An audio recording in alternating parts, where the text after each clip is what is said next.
예수님은 이 땅에 오셨습니다. 그런데 오신 이유가 우리를 구원하시기 위하여 오셨습니다.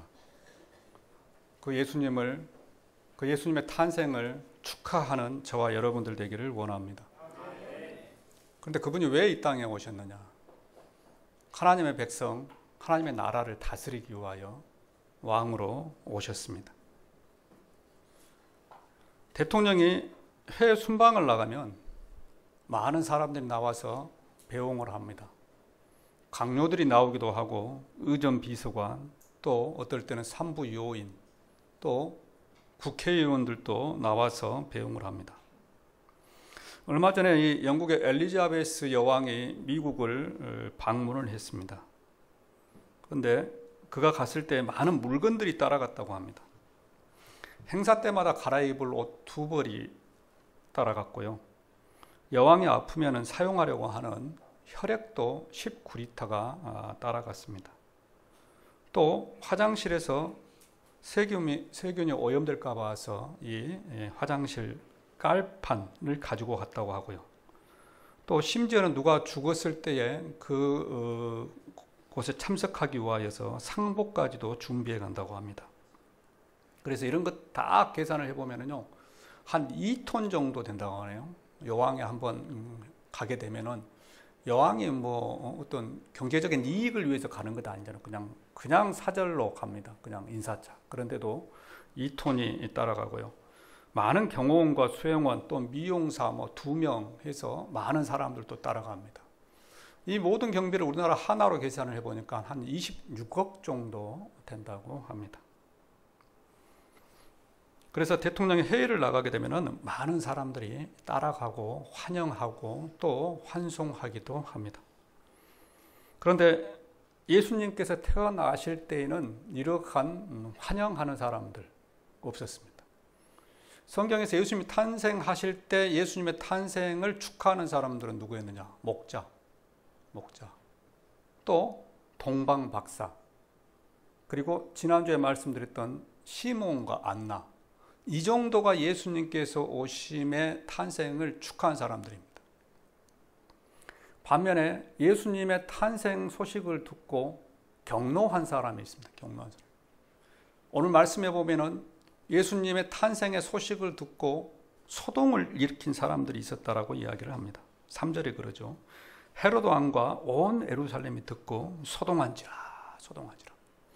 동방박사 사람들이 와서 유대 베들레헴에서 예수님이 탄생한다고 하니까 그 소리를 헤로드 왕이 듣고 소동을 했다 하는 겁니다. 소동을 했다. 그러면 왜 이제 이 헤롯이 소동을 했느냐? 지난주에도 말씀을 드렸습니다만은 이스라엘은 당시 로마의 지배를 받고 있었잖아요. 그래서 로마가 자기가 정복한 그 나라를 지배하기 위하여서 로마는 로마 황제 밑에 각 지역을 담당하는 분봉 왕들을 두었습니다. 그러니까 로마의 황제가 있으면 그 지역을 담당하는 분봉 왕이 있고 그 밑에 이스라엘 사람들이 있었습니다. 그런데 그 이스라엘을 담당하는 분봉 왕이 누구였느냐? 에돔 사람 헤롯이에요. 에돔 사람 헤롯. 전혀 다른 원수 사람이죠. 우리나라로 말하게 되면 일본 사람이 우리나라를 다스리고 있는 총독으로, 분봉왕으로 다스리고 있는 그러한 형편입니다. 그래서 이 에돔 왕은, 이 헤롯은 노심초사 걱정해요. 왜? 자기가 다스리는 그 나라에서 혹시라도 밀란이 일어나면, 쿠데타가 일어나게 되면은 로마에서 황제가 부르거든요. 황제가 불러서 왜 너희 나라 다스리지 못하느냐. 그래서 왕을 바꿔버립니다. 그러니까 이 헤롯은 늘 걱정하면서 노심초사하고 있어요. 그런데 그 노심초사하고 있을 때에 동방박사가 와가지고 당신의 나라에서 유대인의 왕이 탄생합니다. 어떻겠습니까? 기가 찰 노릇이죠. 야, 이러다가 큰일 나게 생겼구나. 그래서 예루살렘에 소동이 일어났다는 겁니다. 소동이 일어났다고 하는 것은 우리가 생각하기에는 그냥 어떤 작은 어떤 소동, 소란 이렇게 이해하기 쉬운데요. 이 소동이라고 하는 단어 헬라어는 타라소라고 하는 단어입니다. 타라소. 이것은요, 함께 흔들다, 선동, 교란, 어지럽히다, 무질서에 빠뜨리다, 이럴 때 사용되어지고 있는 단어가 소동이라는 거예요. 그러니까 소동이라고 하는 단어는 한 나라에서 쿠데타가 일어났을 때에 정부 무질서가 무정부 상태가 되었을 때에 사용되어지는 단어입니다. 그래서 이 헤롯이 그 이야기를 듣고 이 베들레헴에서 유대인의 왕이 탄생한다는 이야기를 듣고요, 완전히 예루살렘을 뒤집어 버렸다는 거예요. 뒤집어 버렸어. 도대체 그 왕이 어디가 있느냐, 어디가 있느냐, 도대체 어디에서 태어나느냐. 그래서 사람들을 죽이고, 그래서 성경에 보면 그러잖아요. 2살 이하의 아이들은 다 죽여라. 2살. 왜? 유대인의 왕이 태어난다고 하니까 헤롯이 그걸 막기 위하여서 지금 태어난, 아니 2년 전에 태어난 아이부터는 다 죽여라. 그래서 2살 이하의 어린아이들이 다 죽었고요. 문헌에 따르면은 헤롯은 자기 아들도 2살 아래에 있는 애들을 죽였다고 합니다. 죽였다. 헤롯이 아주 무서운 사람이죠. 그 장인, 그리고 자기 처남, 이렇게 해서 다 죽였습니다. 왜? 쿠데타를 일으킬까 봐서. 그래서 예루살렘에 완전히 발칵 뒤집어지는 일들이 일어났다 하는 것입니다.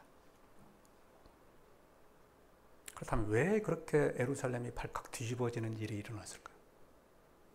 왜 헤롯은 그 이야기를 듣고 예루살렘을 발칵 뒤집었을까요? 2살 이하의 어린 아이는 다 죽이고 자기 아들들까지 믿지 못해서 죽이는 그러한 일들이 일어났을까요? 그것은 왕의 문제입니다. 왕의 문제. 누가 이 세상의 왕이어야 하느냐 하는 것입니다. 헤롯은 지금까지 자기가 왕이라고 생각하고 있었습니다. 자기가 이스라엘 지역, 더 크게는 수리아 지역을 다스리고 있는 왕은 나라고 생각을 하고 있었습니다. 그런데 동방박사 사람들이 와서 이곳을 다스릴 유대인의 왕이 태어난다고 하니까 그 왕의 문제를 해결하기 위해서 그는 반대 사람들을 죽였다 하는 것입니다. 헤롯은 자기가 왕이라고 생각하고 있었습니다. 그런데 하나님의 생각은 달랐습니다. 하나님은 이스라엘의 왕은 나다. 아니, 온 세상의 왕은 나다. 그래서 하나님은 예수 그리스도를 보내셨다 하는 것입니다. 자신의 권세를 예수 그리스도에게 보내주시고 예수 그리스도를 이 땅에 보내셔서 하나님의 나라의 백성을 만드시고 그 하나님 나라의 백성을 이끌어갈 사람으로 하나님은 자기 아들 예수 그리스도를 세우셨습니다. 그리고 그 예수 그리스도가 이 땅에 오시니까 예루살렘에서 큰 소동이 일어났다 하는 것입니다. 오늘날도 그렇습니다. 우리에게도 이런 소동이 있습니다. 누가 우리를 다스리느냐 하는 것입니다. 나의 왕은 누구냐 하는 것입니다. 이 세상의 왕은 누구냐 하는 것입니다. 이 세상의 왕이 세상이다 라고 생각하게 되면 내 안에 소동이 없습니다. 내 안에 소동이 없습니다. 그냥 세상 물결 흘러가는 대로 살아가면 됩니다.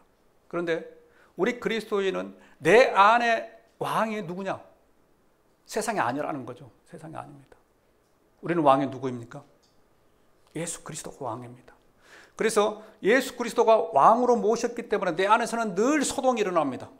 내가 세상을 향하여 따라가야 될 것이냐? 내가 예수 그리스도의 말씀에 순종해야 될 것이냐? 늘 내 안에서 소동이 일어납니다. 그런데 그 소동이 일어날 때에 우리는 하나님을 우리의 왕으로 모셔야 할 줄로 믿습니다. 하나님을 우리의 왕으로 모실 때에 우리 안에서 그 소동은 잠잠해집니다. 소동이 잠잠해지는 방법이 두 가지 있죠. 그냥 세상을 따라가는 사람들, 이 사람들은 그 안에 내적 갈등, 소동이 없습니다. 그리고 그리스도를 그냥 따라가는 사람들, 주님의 말씀을 순종하고 그분이 나의 왕이다라고 그렇게 생각하면서 따라가는 사람도 내 안에 소동이 없습니다. 네. 주일에 내가 교회를 가야 되냐 말아야 되느냐, 이번 성탄절에 내가 교회를 가야 되느냐 말아야 되느냐, 내가 교회 봉사를 해야 되느냐 말아야 되느냐, 이런 소동이 없습니다. 왜? 우리는 예수 그리스도가 나의 왕이고 그분이 나의 주인이라고 하는 것을 늘 고백하고 있기 때문에 우리 안에서 이런 소동이 일어나지 않습니다. 그러나 이걸 가야 돼 말아야 돼, 이런 사람들은 늘 내 안에 세상의 것과 하나님의 것이 충돌한다 하는 것입니다. 동명의 성도 여러분, 우리 마음 안에 소동이 없기를 원합니다. 우리 마음 안에서 하나님과 세상이 충돌할 때 우리가 하나님을 붙들 수 있기를 원합니다. 성도 여러분, 오늘은 성탄절입니다. 성탄절. 성탄절은 예수님께서 우리의 왕이 되시기 위하여 이 땅에 오신 날입니다. 그래서 우리는 그 예수님을 왕으로 모셔야 할 줄로 믿습니다. 성탄절을 통하여서 내 안에 진정한 왕이 누구인가 한번 생각해 보는 저와 여러분들이 되기를 원합니다. 자, 그렇다면 우리는 어떻게 해야 되느냐? 예수님이 나의 왕으로 그렇게 모시기 위하여서는 우리는 어떻게 해야 되느냐? 하나님의 말씀에 순종해야 합니다. 하나님의 말씀에 순종해야 한다. 예수님이 태어나실 때 보면 그러죠. 예수님이 태어나실 때 예수님은 동정녀 마리아의 몸을 통하여서 태어나셨습니다. 동정녀 마리아의 몸을 통하여서 태어났다고 하는 것은 남자를 알지 못하는 몸에서 태어났다 하는 거죠. 자, 이것을 그의 아버지 요셉의 입장에서 보게 되면 큰일 날 일입니다. 왜? 자기가 약혼한, 자기하고 1년 뒤에 결혼하기로 한 마리아가 아이를 잉태했습니다. 잉태했는데 자기하고는 전혀 관계없는 아이를 잉태를 했습니다. 이것은 정말 놀랄 일이죠. 그런데 그렇게 놀라고 있을 때 하나님께서 천사를 보내십니다. 천사를 보내셔서 요셉에게 말씀하시죠. 그 요셉에게 말씀하신 대목이 그 앞에 부분, 우리가 읽었던 앞에 부분에 기록되어 있습니다. 한번 함께 살펴보겠습니다. 마태복음 1장 19절부터 25절 말씀에 보게 되면은 제가 조금 전에 설명드렸던 이 말씀에 대한 이야기를 합니다. 자, 1장 19절부터 25절 말씀 함께 읽어봅니다. 그의 남편 요셉은 의로운 사람이라 그를 드러내지 아니하고 가만히 끊고자 하여 이 일을 생각할 때에 주의 사자가 현몽하여 이르되 다윗의 자손 요셉아 내 아내 마리아 데려오기를 무서워하지 말라.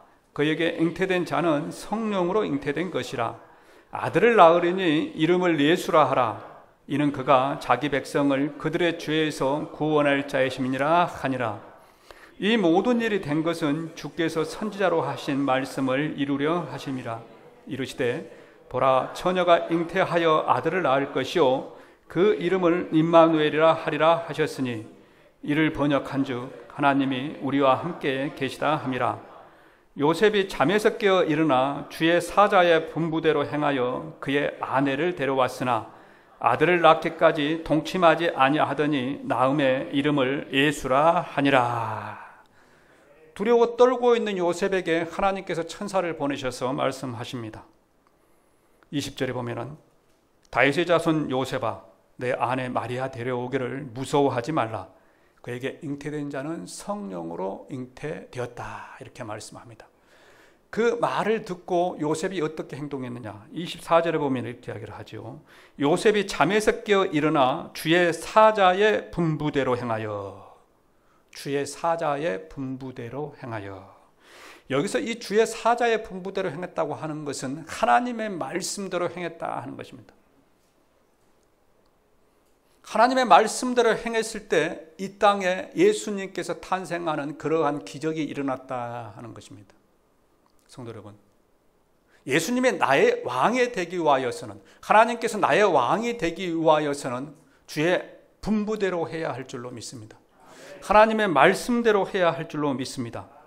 내 생각을 버리고 하나님의 말씀대로 순종할 때에 그 주님께서 나의 왕이 되신다 하는 것입니다. 우리가 아무리 교회를 다니고 말씀을 보고 그래서 성경을 읽고 있다고 할지라도요, 그 하나님을 나의 왕으로 섬기지 않으면 하나님의 말씀은 내 안에 역사를 할 수가 없습니다. 그리고 그 하나님의 말씀대로 순종할 때에 나는 낮아지고 우리 주님께서 우리의 왕이 되신다 하는 것입니다. 예수님이 그렇죠. 예수님께서 이 땅에 오셨습니다. 예수님이 이 땅에 오셨다고 하는 것은요, 신이 사람이 되었다는 거잖아요. 신이 사람이 되었다는 거. 제가 늘 이런 표현을 하죠. 이걸 신이 사람이 되었다고 하는 것은요, 예수님이 사람이 되었다고 하는 것은요, 이 강대상을 만든 사람이 강대상이 된 것과 똑같습니다.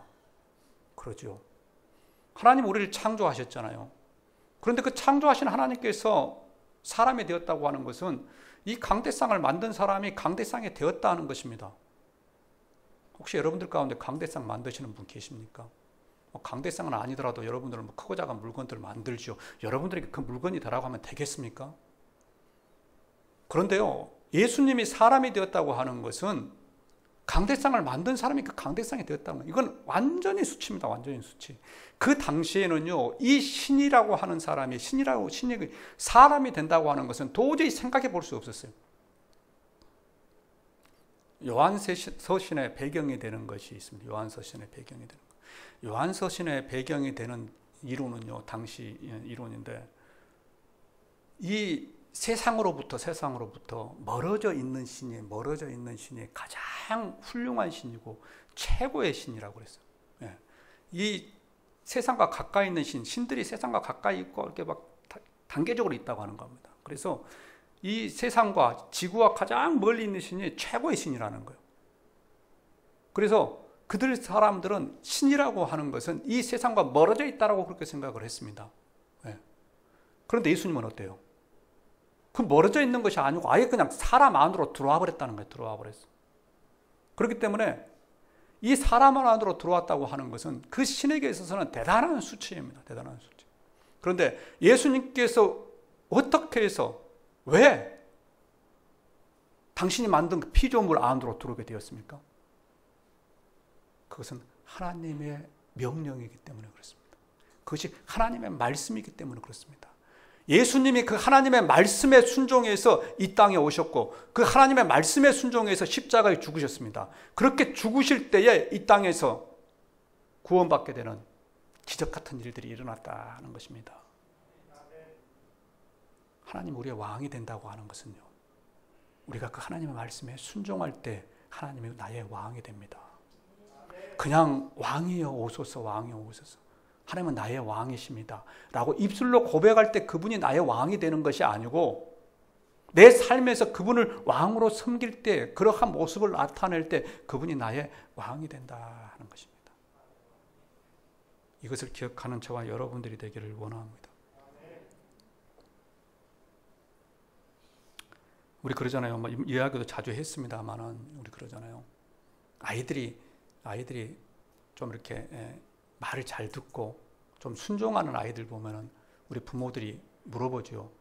뭐 요즘에는 그렇지 않습니다만 옛날에 시골에 살면은 야, 네 애비 누구냐라고 물어봅니다. 네 애비 누구냐? 말을 잘 들을 때는 네 애비 누구냐 하는 것은 이건 칭찬입니다. 칭찬. 그러죠. 그런데 말을 안 들을 때도 똑같은 말을 물어봐요. 야, 네 애비 누구냐? 이것은 잘못된 질책이죠. 질책. 그런데 그 아이가 자람을 통하여서 그 영광을 받는 사람은 누구입니까? 그 부모입니다. 그 부모. 아이가 잘 못했을 때에 그 질책을 받는 사람, 그 부모야. 야, 너희 애비는 누군데 도대체 너를 그렇게 교육을 시켰더냐? 우리 그리스도인도 마찬가지입니다. 우리 그리스도인도 세상에 나아가서 살 때에 세상 사람들의 손가락질을 받게 되면 물어봐. 야, 네 애비 누구냐? 네 애비 누구냐? 야, 나 그런 하나님이라면 안 믿을란다. 그런데 여러분들이 세상에 나아가서 그리스도인으로 한번 살아보십시오. 그러면은 야, 너 그 하나님, 너가 모시고 있는 그 아버지 나도 한번 해볼란다. 믿어볼란다. 교회 다녀볼란다. 이렇게 대답이 나온다는 것입니다. 성도 여러분, 우리가 하나님을 왕으로 모시고 섬기는 것은 이곳에서, 교회당에서 예배를 드릴 때만 하나님의 왕이 되어서는 안 됩니다. 우리가 하나님을 우리의 왕으로 된다고 하는 것은 우리가 세상에 나아가서 필드에서, 우리 직장과 사업장에서, 우리 가정에서 그분을 왕으로 정말 섬길 때 그분이 우리의 왕이 되시고 세상 모든 사람들에게 칭송을 받게 될 줄로 믿습니다. 이것을 믿는 저와 여러분들이 되기를 원합니다. 성경에서 하나님을 왕으로 섬긴 사람이 있죠. 섬기지 않는 사람과 섬기는 사람 대표적으로 뽑자면 사울과 다윗입니다. 사울과 다윗은 거의 동시대를 살았던 사람이고 이스라엘의 왕이었습니다. 그런데 사울은 지지리도 하나님의 말씀에 순종하지 않았어요. 하나님께서 그에게 이스라엘을 왕으로 세웠잖아요.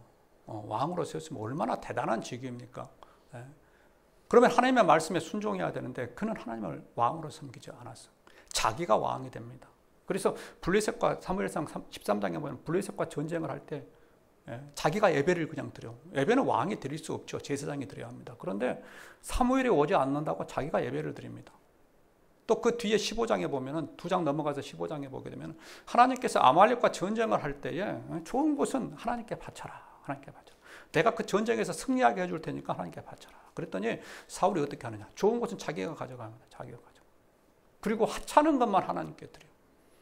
그래서 하나님이 물어보죠. 야, 너는 왜 그랬느냐? 왜 그랬느냐? 왜 너는 내 말을 듣지 않고 그렇게 미꾸라지처럼 이리저리 빠져나가느냐? 그랬더니 뭐라고 이야기를 하냐면 백성들이 그렇게 시켰습니다. 백성들이. 나는 잘못한 것이 없는데 백성들이 그렇게 하라고 해서 그냥 그렇게 했습니다. 늘 핑계를 댑니다. 사울은요. 하나님의 왕이 아니었어요. 자기가 왕이었습니다. 백성이 왕이었습니다. 그럴 때 그는 몰락하는 왕이 됩니다. 그런데 그 반면 그 다음 왕 다윗은 다르죠. 다윗은 늘 하나님 중심으로 살아갑니다. 하나님 중심. 네. 그래서 사울을 죽일 수 있는 기회가 있었죠. 사울이 다윗이 이제 왕이 됐다고 하니까 막 죽이려고 하잖아요. 그런데 역으로 다윗이 사울을 죽일 수 있는 기회가 됐어요. 하나님께서 그런 찬스를 주셨습니다. 다윗이 이 사울에게 쫓기다가 아둘람 굴에 가서 이제 병사들하고 숨어 있습니다. 400명의 군사들과 숨어 있어. 그랬더니 사울이 그 굴 안으로 들어오는 거예요. 뭐하러 들어오느냐? 화장실, 용변을 보기 위해 들어옵니다. 그러니까 왕이 용변을 보기 들어오는데 뭐 군사들이 따라오겠습니까? 자기 혼자 오지요. 자기 혼자 오는데 칼같이 차고 오겠습니까? 화장실 가는 사람이. 네, 다 버리고 그냥 옵니다.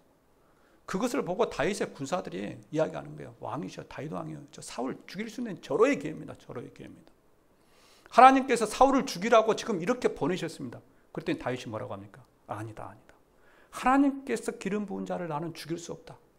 그래서 사울을 살려줍니다. 그러자 하나님께서 어떻게 하십니까? 사울은 높이고, 다윗은 높이고, 사울은 죽이십니다. 하나님께서 죽이십니다. 네. 성도 여러분, 순종과 불순종의 차이입니다. 내가 왕이 되고 세상의 왕이 되어서 살아가려고 하면요, 하나님께서는 낮추십니다. 낮추셔. 그러나 하나님을 왕으로 섬기고 그 말씀에 순종하고 살아가는 사람에게는 하나님께서 높이시는 줄로 믿습니다. 저는 우리 교회에 이런 사람들이 나타나기를 원합니다. 이런 사람들이. 정말 이런 사람들이 나타나서 하나님의 살아계심을 역사하고 하나님께 순종하는 자가 받는 복을, 그래서 온 성도들이 하나님께 함께 영광 돌릴 수 있는 그런 사람이 나타날 수 있기를 원합니다. 성도 여러분, 우리가 세상을 왕으로 섬기며 살아갈 때는요, 하나님에 대한 고통이 없습니다. 하나님에 대한 고통. 하나님에 대한 눈물이 없습니다. 그냥 세상 사람들처럼 그렇게 살아가면 됩니다. 물이 흐르는 대로 그냥 같이 따라서 살아가면 됩니다. 그런데 그 세상을 버리고 하나님을 향하여서 나아갈 때는요, 물을 거슬러 올라가야 되는 그러한 고통이 따릅니다. 고통이. 그런데 그 고통 끝에 하나님이 계신다고 하는 것을 기억하시길 바랍니다. 그 고통 끝에 축복이 있다고 하는 것을 기억하시기를 바랍니다. 물을 따라서 내려오는 생물은 죽은 것밖에 없습니다. 죽은 것. 물을 따라서 내려오는 것은요, 물고기가 살아있는 생명체라고 하면은 물을 거슬러 올라갑니다. 그런데 여러분들 그 홍수 났을 때 물 내려오는 거 보십시오. 따라서 내려오는 것은 다 죽은 것들입니다. 죽어있는 나무, 죽어있는 토막, 이런 것들은 물을 따라서 내려옵니다. 그러나 살아있는 물고기는 그 물을 거슬러 올라가는 것입니다. 저와 여러분이 살아있는 그러한 물고기가 되기를 원합니다. 시편 1편 1절에서 보면은 살아있는 사람, 하나님을 왕으로 섬기는 사람, 복 있는 사람에 대하여서 다윗은 이렇게 고백을 했습니다. 1절과 2절 말씀을 함께 읽어보겠습니다. 복 있는 사람은 악인들의 꾀를 따르지 아니하며 죄인들의 길에 서지 아니하며 오만한 자들의 자리에 앉지 아니하고 오직 여호와의 율법을 즐거워하여 그의 율법을 주야로 묵상하는도다. 이것이 살아있는 사람, 하나님을 왕으로 섬기는 사람, 이 사람에게 해야 될 일이다 하는 것입니다. 그러면 이런 사람에게 어떤 축복을 주시느냐? 3절에서 이렇게 말씀합니다. 함께 봅니다. 그는 시냇가에 심은 나무가 철을 따라 열매를 맺으며 그 잎사귀가 마르지 아니함 같으니 그가 하는 모든 일이 다 형통하리로다. 아멘.